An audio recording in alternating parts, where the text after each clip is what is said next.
شیخ میرا سوال رضاعت کے بارے میں ہے کہ رضاعت جی ثابت ہونے جی کے لیے کیا شروط ہے؟ کتنی بار پلانے سے رضاعت ثابت ہو جائے گی؟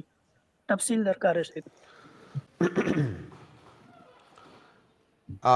رضاعت ثابت ہونے کے لیے پہلی شرط یہ ہے کہ جو بچہ دودھ پی رہا ہے وہ بچہ سن رضاعت کے اندر ہو، یعنی رضاعت کی عمر کے اندر ہو، وہ عمر کراس نہ کیا ہو۔ سن رضاعت کیا ہے، رضاعت کی عمر کیا ہے، اس کی مدت کیا ہے، اس بارے میں علماء کے مختلف آراء ہیں۔ ایک رائے تو یہ ہے کہ سن رضاعت 2 سال ہے، یعنی بچہ 2 سال کے اندر اندر دودھ پیے۔ دوسری رائے یہ ہے کہ سن رضاعت کو 2 سال سے محدود کرنا یہ صحیح نہیں ہے، بلکہ رضاعت ایک وصف ہے۔ رضاعت یعنی دودھ پینا ایک وصف ہے، جب تک یہ وصف اس بچے کے اندر پایا جائے گا تب تک وہ سن رضاعت میں مانا جائے گا، اور یہی رائے صحیح ہے۔ لہذا بچہ جب تک بچے کی بنیادی غذا دودھ ہے، جب تک بنیادی طور پر وہ دودھ پر گزارا کرتا ہے اور اس کی بنیادی غذا دودھ ہے، تب تک وہ بچہ سن رضاعت کے اندر مانا جائے گا، تب تک وہ بچہ شیرخوار مانا جائے گا۔ یہ 1.5 سال بھی ہو سکتا ہے، 2 سال بھی ہو سکتا ہے، 2 سال سے اوپر بھی ہو سکتا ہے۔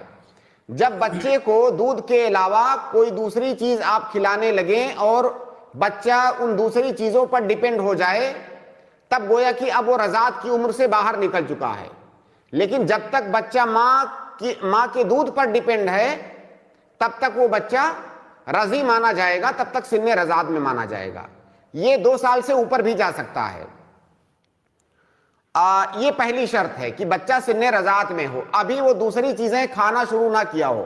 ایک بات یہاں یہ یاد رکھیں کہ کئی دفعہ کوئی رضی بچہ یا شیرخوار بچہ، اس کو باہر کی کچھ چیزیں کھلا دی جاتی ہیں، جیسے بچے کو تھوڑا سا چاکلیٹ کھلا دیا گیا، بچے کو تھوڑا سا شہد کھلا دیا گیا، یا تھوڑا سا روٹی چاول بھی کھلا دیا گیا، لیکن اس کی وہ اصل غذا نہیں ہے، اصلاً وہ ماں کے دودھ پر ڈیپینڈ کرتا ہے، لیکن یہ باہر کی چیز تھوڑا سا اس کو کھلا دیا گیا، وہ اس کی بنیادی غذا نہیں ہے۔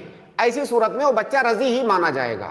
جب بنیادی طور سے ماں کے دودھ کے علاوہ دوسری چیزوں پر اس کا گزارا ہونے لگے، تب اس کو کہا جائے گا کہ سن رضاعت سے باہر نکل گیا۔ نبی صلی اللہ علیہ وسلم کی حدیث ہے الرضاعۃ ما فتق الامعاء۔ اس حدیث کا معنی یہ ہے کہ رضاعت وہ ہے کہ دودھ پینے سے بچے کی نشو و نما جس سے ہو، یعنی اس کی بنیادی غذا ہو، تو جب تک اس کی بنیادی غذا ہے تب تک وہ رضی مانا جائے گا۔ دوسری شرط یہ ہے کہ یہ رضاعت جو ہے 5 بار ہونی چاہیے۔ 5 بار کوئی عورت کسی شیرخوار بچے کو جب دودھ پلائے تب رضاعت ثابت ہوگی۔ پہلے یہ حکم 10 بار دودھ پلانے کا تھا۔ عائشہ رضی اللہ تعالیٰ عنہ کی روایت ہے کہ کان فیما انزل من القرآن 10 رضعات معلومات یحرمنا ثم نسخنا ب5 رضعات معلومات یحرمنا۔ پہلے 10 بار دودھ پلانے سے رضاعت ثابت ہوتی تھی، پھر یہ حکم اللہ تعالیٰ نے منسوخ کر دیا، اور اب 5 بار دودھ پلانے سے رضاعت ثابت ہو جائے گی۔ تو کم سے کم اس بچے کو 5 بار جب عورت دودھ پلائے گی تب رضاعت ثابت ہوگی۔ 5 بار پلانے کا ایک بار کس کو کہتے ہیں؟ ایک بار کا مطلب یہ ہے کہ عورت نے بچے کو سینے سے لگایا، دودھ پلانا شروع کیا، اور بچہ آسودہ ہو کر کے خود ہی چھوڑ دیا۔ ہو سکتا ہے ایک مجلس میں وہ 3 4 5 بار میں پیے، تو 3 4 5 نہیں مانا جائے گا۔ جب بچہ آسودہ ہو گیا اور اپنی رغبت سے اس نے چھوڑ دیا، اب یہ ایک رضاعت ہو گئی۔ اب دوبارہ 2 گھنٹہ 4 گھنٹہ بعد 10 گھنٹہ بعد دوسرے دن چوتھے دن جب دوسری بار اس طرح ایک مجلس میں پلائیں گے یہاں تک کہ بچہ آسودہ ہو جائے، اب اس کو دوسری رضاعت کہیں گے۔ اس طرح سے جب 5 بار وہ بچہ دودھ پی لے گا تب وہ رضاعت ثابت مانی جائے گی۔